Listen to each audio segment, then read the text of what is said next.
Well, good afternoon. Tony, another year has passed and here we are. Tony, did Santa Claus come see you? He did. He brought me 12 inches of snow. well, well, good for Santa Claus. Good for Yeah. Santa Claus. Yeah, it's exciting because we've been doing this for a few years now and we're starting off 2025 and I don't know, I'm so appreciative and I will never quit saying it. I'm so appreciative of how much the Department of Labor and Licensing supports the HVACR industry by doing the lunch and learns. There's not hardly a day goes by that I don't have somebody saying how much they appreciate the lunch and learns. Well, with that said, I'm going to kind of be a spectator today because this is you've got a lot of information on here, and I went through it and educating me a lot of federal guidelines that our industry has to play ball with. So it's going to be an education for me as well, and I'll stammer along with you. Well, good deal, because I think there's a lot of stammering that's going on. The thing about this that's interesting to me is that for several months, there's been all of this information that's out there, and it's been overlapping from one company to the next, and I think there's a lot of misunderstanding. Now, one of the things that we need to take note of that everything that we're going to cover today is we believe it's correct, we believe it's right now, but we also understand that the federal government is subject to change their mind from time to time, and that if you've got any questions, you need to refer to the EPA Emissions Reduction and Reclamation Program. And there is a link right there that you can select and you can go get all this information. Plus, we said, well, maybe some other guys out there like distributors and trainers and all have got a better view of all this information. So this particular short time today has got information from HVAC Excellence, which is one of the premier providers of training in the country. Almost everybody in our neighborhood who has a 608 got it through HVAC Excellence. Also, Daikin is doing a lot of training, so is Train. ACA has a great training section on it. Option, we quote Option a lot in here, and of course, they're a manufacturer of refrigerants. Danfoss has a very good perspective on it, and obviously EPA and the Department of Energy. So we didn't just go out there and listen to the gossip and start putting the stuff down. This comes from people who at least think they know it all. And I don't mean they're know-it-alls. I mean they think they've got the information down. On the other hand, if you want a class and you want a free class today, you can go to this link because HVAC Excellence and Daikin has partnered. Don't know how long this is going to last, but it's free. So it can't last forever, I don't think. But it's free today, and you can get a free class on A2L refrigerants. And by the way, this will be on YouTube shortly. So this afternoon, when it comes up on YouTube and you're watching it, you can pause it and then you can take down this link and you can go in there and to subscribe. Now that subscription there is a little bit lengthy, so it's not like boom, there it is. It takes you to what you need to know to be able to get this and get it for free. There's a lot of information included in it, so you can see they are very thorough in their training.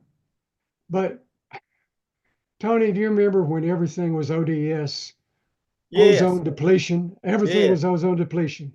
Well, all of a sudden we come up with 410A and it's zero. Well, we should have been in the clear forever.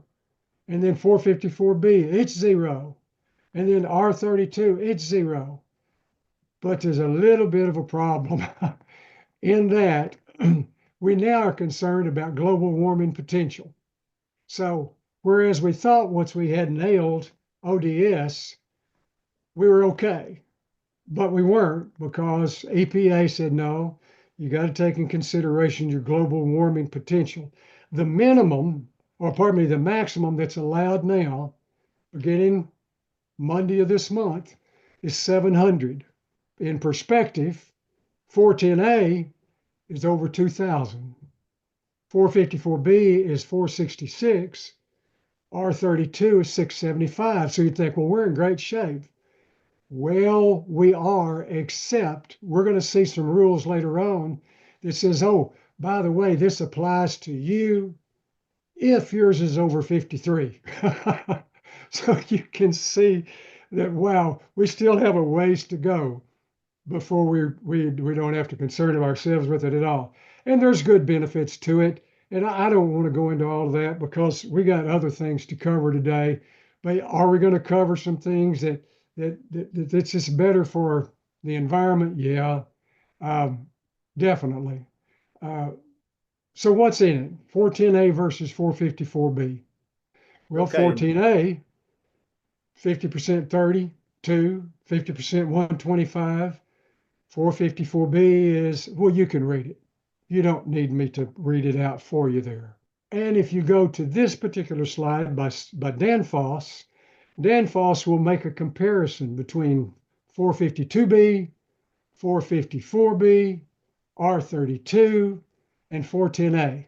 The And you link know, below that, is that same training link, or is that strictly just a link for their refrigerant information? this is a link to Dan Foss's information. We said in the beginning, there's all kinds of information that we're using to make sure that we're not just talking off the top of our head. So yeah, there are benefits to it, and we're not going to go into who's better, who's worse, who's better in what situation. You know, a big portion of the market is going 454B. Another big portion of the market is going for R32, and depending upon who you are around, they're going to argue which is better, which is worse. And again, we won't spend time on that, but I encourage you to track it down once you get the YouTube link. Um, Here's what's important. This shows that EPA changes from time to time. The word was January 1 of this year, there would be no more installations of 410A systems.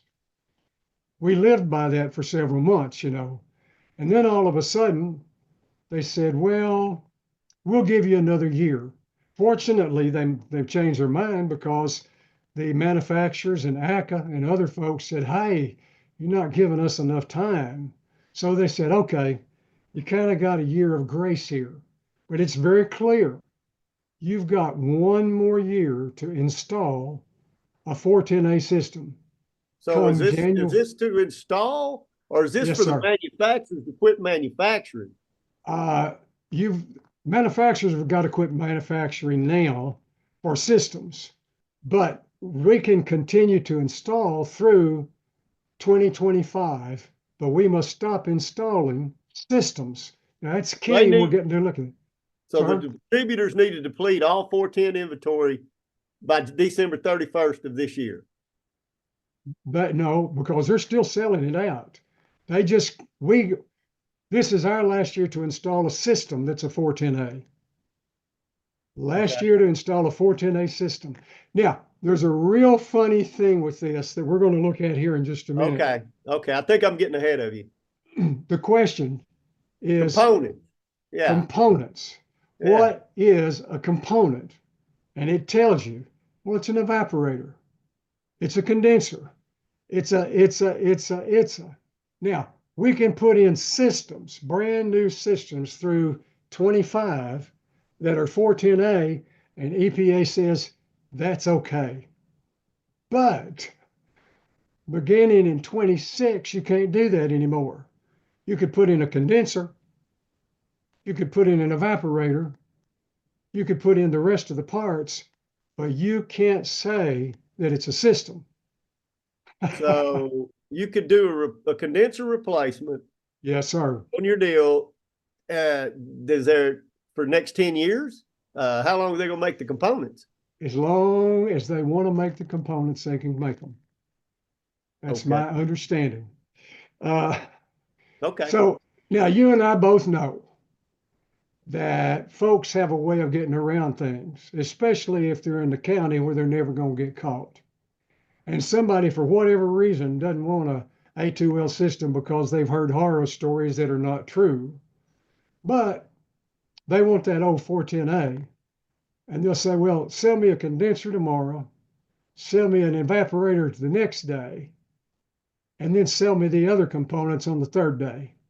Yeah. Well, that's illegal, and I don't know if you'll ever get caught, but you can't do it. In fact, notice down here at the bottom of this says that all the components that you put in after beginning 2026 must be clearly labeled, noting that the component is for servicing existing equipment only. So Okay. the point is that I appreciate the fact that you can replace a condenser and not have to completely change out a system. You can replace an evaporator without having to completely change out a system. But you know, there will always be people who are going to try to find a way around things. And as we said, so what's a replacement part? It's all this stuff. But the ones you get beginning, in fact, I think the ones you get beginning this year are going to be labeled replacement parts. I think. It may be the ones that you get beginning 2026. You'll see it. You can ask your manufacturer and they can tell you what the situation is. Now, this particular, I will have a link for this in just a minute. There's a frequently asked questions section put out by the EPA, and they'll have all kinds of questions here, and a lot of them are worded like a distributor's asking a question. Same thing is going to apply to you too. Hey, could you go back a second? Yeah, sure. So the 404A and 40, I'm not looking at my chart. They're not A2L, right? That's correct. So what's their replacement? This just has to say that if you are needing to replace components, Right. Okay. can you do that? There's a real line between systems and components. The system replacement, I think, was a good deal offered by the EPA because people don't necessarily need to replace a complete system just because they got a problem with a compressor, for example. But the system thing is, I can't go out to my neighbor beginning in 2026 and tell them, hey, I can get you a 410A system. As soon as I said I can get you a 410A system, I just broke the law. Make sense? Gotcha. Okie dokie. Interesting enough, a lot of this has to do with our refrigeration guys. You know, most of the time we don't have much for our refrigeration guys. We need to try to do a better job.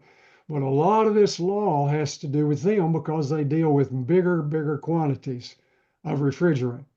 And our codes, on our side, yeah, that's what the codes dig more into and more constringents of mandatory leak detection with exhaust fans engaged with it, with rack systems.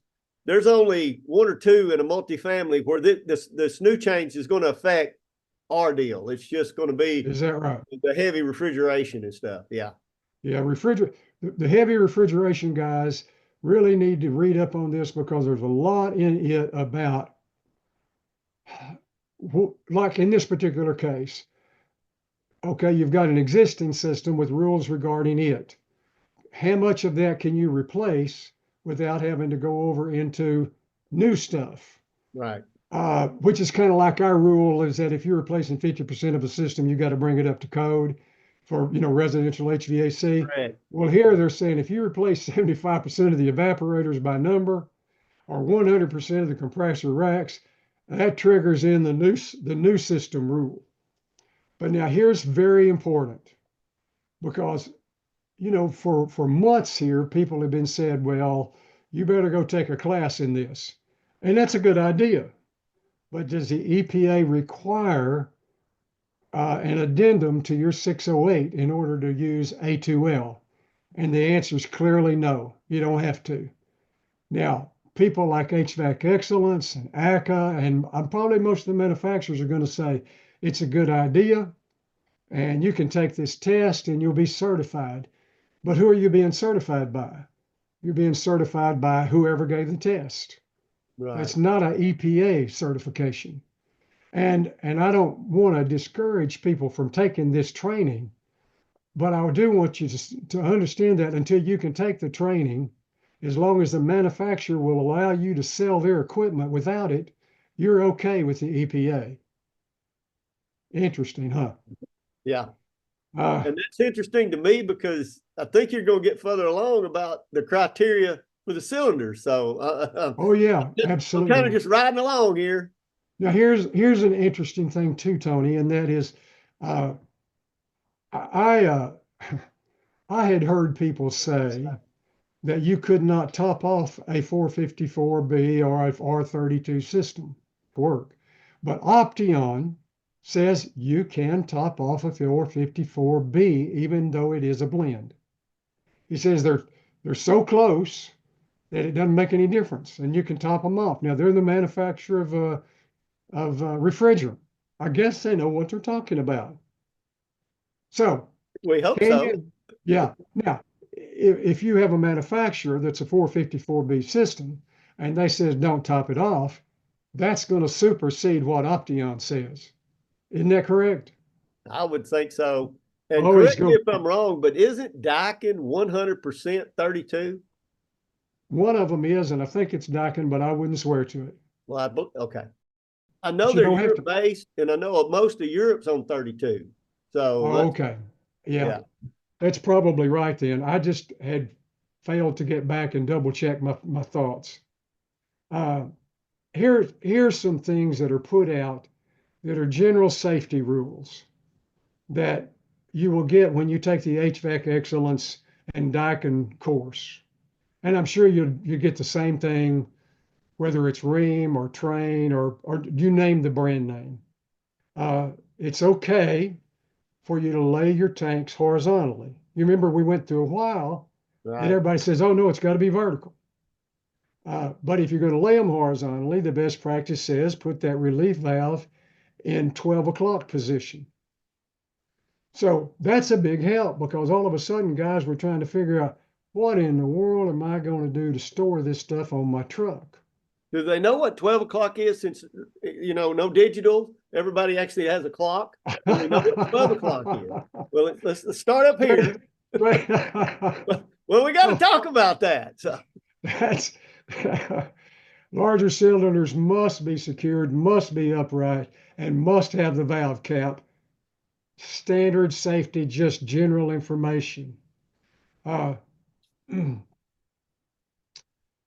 this goes into back to the refrigeration guys, which we kind of ran past that really quick a while ago.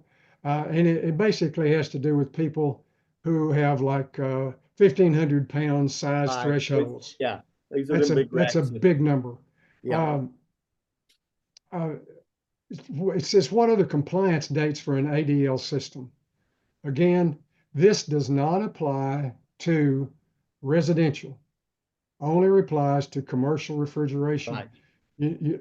But you do need to get this off of the YouTube and verify this and make sure that over the next year you are in compliance. Now, it's my understanding that in residential systems, some people are making them with a automatic leak detector.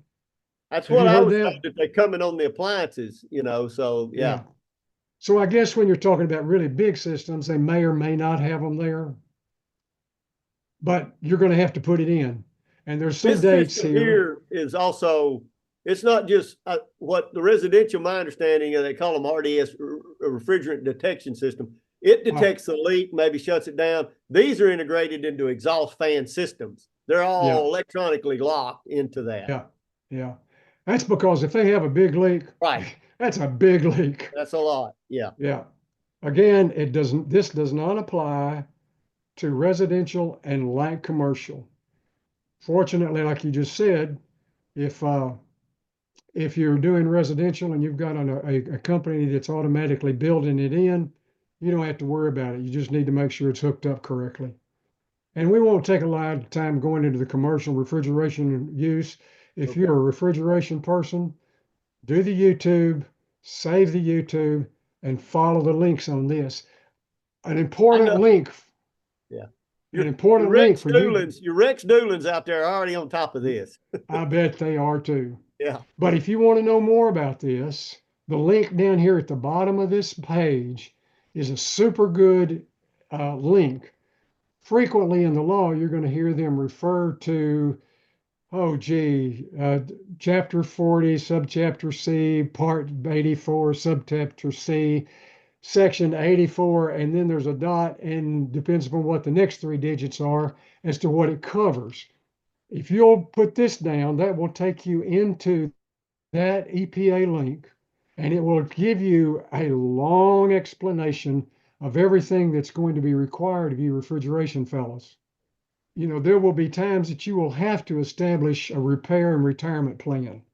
I don't know what refrigeration guys are doing today. I just know that the guys that I've been with in the past drove them crazy because they couldn't get people to let them fix it right. Give it a charge, move on down the road, and I'll pay my bill when I get around to it. That's what they've been dealing with. Well, with these new rules, it's going to apply that you're going to have to make a repair. And it's not just 1,500 pounds or more. In some cases, it's only 15 pounds or Right. more. We'll move past that. Ah, disposable cylinders. These are some things that you need to uh, read up on. And again, because we've already been in this thing over 20 minutes, Tony, do you want to get into that now, or do you So, want to let them get it off of the YouTube? so the evacuated pumps and the reclaim, from my understanding, you will have to get spark proof. They can't. Yeah, You got to yeah, get a new equipment. I had, if you're watching, whoever called me from MCC, I said I didn't know the answer. Well, we know now. Yeah, you will need to get ignition proof reclaimer and vacuum pump. yeah, absolutely. Um, and one of the things also that's important to note is that EPA says you cannot use A2L refrigerants in a non-well system. You know, the 14A, everybody in the world was coming out with a drop-in. Well, even though the manufacturer says don't use a drop-in, there were people selling drop-ins, and maybe they worked okay, maybe they didn't okay. But that is not going to be the case moving from a 410A to an A2L. You cannot use A2L refrigerant in a system designed for 410A. You just can't do it because because EPA will get very upset over it. Uh, One of the things that I wanted to mention again, for those of you who do not have time to take the test anytime soon, no, I don't mean a test, take a class anytime soon. Here's a point.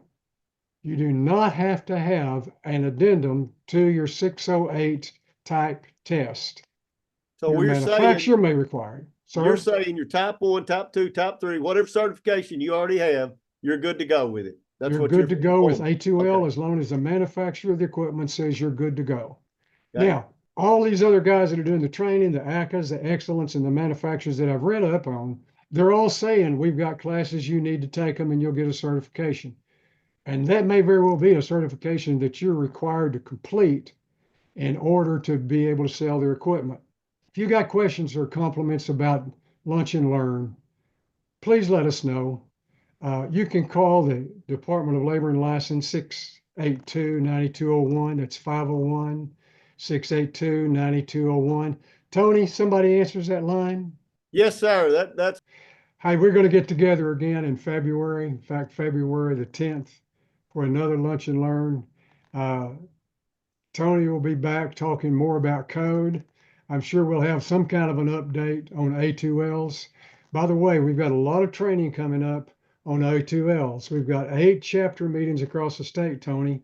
And I, in a I month, and I sorry? meant to ask you that. I've got several of the city inspectors ask if they could attend, and I said, well, I imagine the deal is your training is mainly after hours, but Yeah. am I wrong in stating that they could sit in on that in their location? Oh, we welcome it. I think it's the greatest thing in the world because we're trying to make sure that our industry and inspectors understands there's a partnership there. And that if people have any questions about their inspectors, if you're having supper with them, you'll get to know them a little better and might get along a little better too. Okay. And the best friend a contractor's got is his local and state inspector because that inspector can help you find your problem before you screw it up so bad it costs thousands of dollars.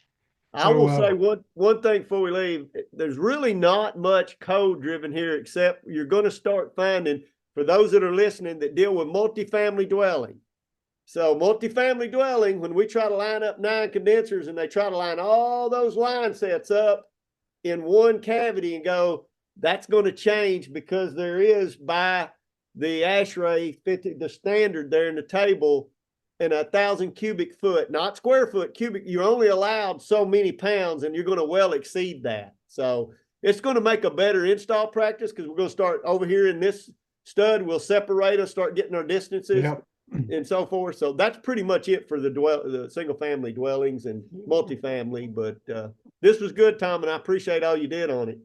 Well, a lot of the business practices or installation practices that you're going to learn about in your classes are just Right. normal things we should have been doing anyway.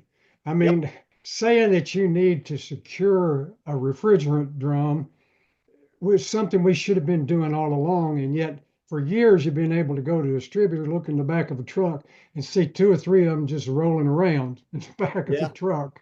Yeah, I'm curious. we've gotten I'm curious. better in the last 5. Yeah. I'm curious to see Anyhow, folks while installing this now. Think that'll stop that. Yeah. You don't know. You don't know. Well, folks, we look forward to seeing you on Monday, February the 10th, and check out all of those links because they will validate what we've been talking about. Tony, thank you, thank Lindsay, and thank all the state inspectors. We appreciate you. Thank you, Tom. Appreciate y'all. Thank you.